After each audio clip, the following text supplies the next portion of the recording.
Thank you and welcome to the show this morning. The topic this morning is establishing a minority franchise, and we're fortunate to have with us an individual who has been involved with establishing minority franchises and other activities, and a great entrepreneur, Mr. Roland Jones. And of course, Mr. Jones, let me welcome you to the show this morning.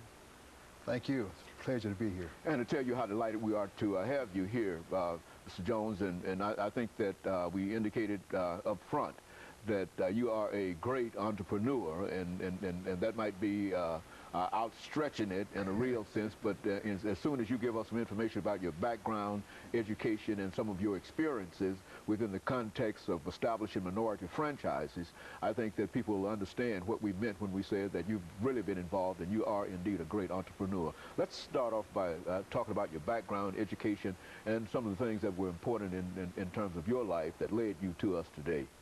Okay, well, hey, first of all, thanks for being here. It's an honor. Yeah, well, I began my life in rural West Tennessee,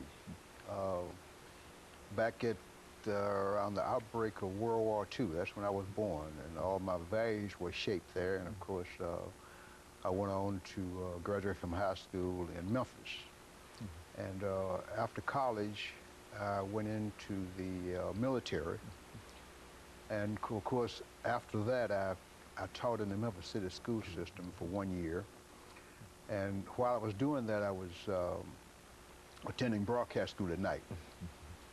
So back in 1964, I landed what I thought was my dream job as a radio announcer in the Mississippi Delta. And of course, that didn't work out too well. I enjoyed it, but there were some restrictions on the things I could do, and I wasn't pleased with that. And as a matter of fact, I ended up getting fired.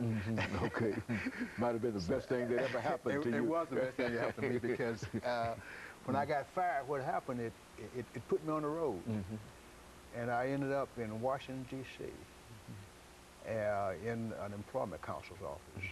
And that employment counselor hooked me up with a HR person that was with McDonald's. At that time, it was a franchise-owned McDonald's. It was like one franchisor owned, franchisee rather owned, multiple restaurants.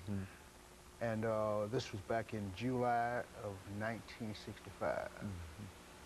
I started with McDonald's as a management trainee. My graduating date of college. Go on. Is that right? Yes, I can relate to that time and that period very well. Go on. Well, you know the area there. I know exactly. The era. I know exactly what you're talking about. Go on and let make our audience understand exactly what you're talking about. Well, I tell you what, it wasn't a pretty scene. It was hot. July, matter of fact, July the 5th, and I was scrubbing trash cans. And fortunately, as a result of getting those trash cans sparkling clean, I got an opportunity to become a general manager in a very short period of time. And then, of course, came an opportunity to join McDonald's at the corporate level. Of course, broke racial barriers there.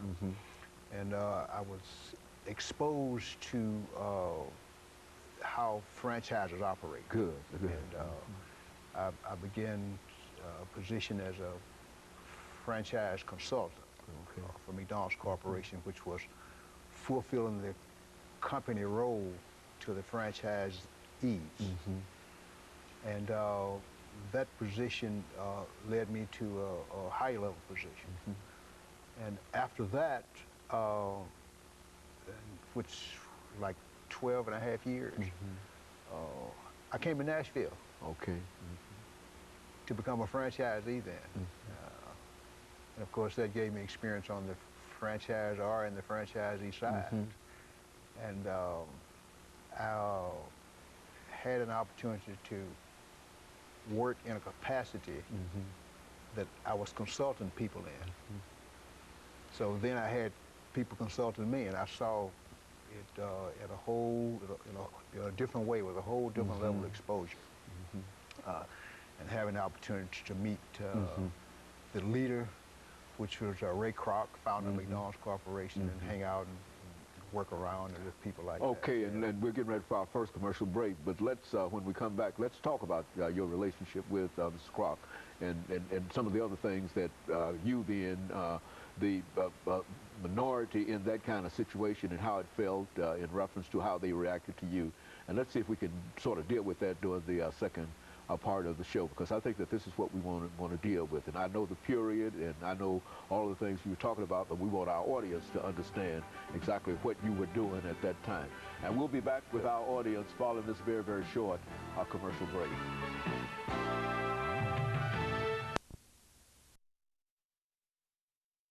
We're talking to Mr. Roland